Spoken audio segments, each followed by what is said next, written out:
خبرې څه سړی سړی اړوي، څه په هنر مې ارادې اړوي. دا دیره ده دا د ستړو ځای دی، دلته شاهان هم قافلې اړوي. او لا خو وړه ده خو سراز دی پکې، دا چې په زور په ځان روجې اړوي.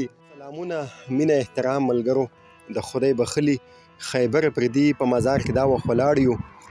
او خامخا چې د خیبر پردي مزار له څوک راشي او د خیبر پردي شعرونه ونه وایي نو هغه به ډېر زیات غټ زیاتی هم وي.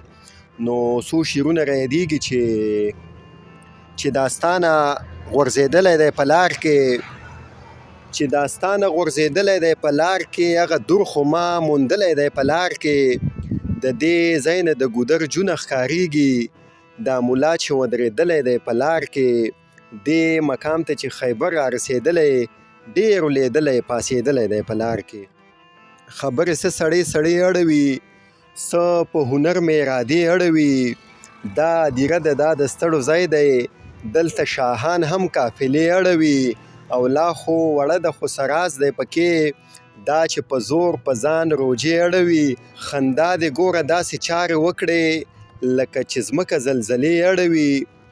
او ته د خیبر نه صبرېدلی نشې، رقیبه دا دې په بدۍ اړوي. یاد دې وي چې دلته څوک راشي د خیبر پردي د شعرونو سره مینه وي نو واقعي چې غونه به د سړي زیګ زیګ کېږي.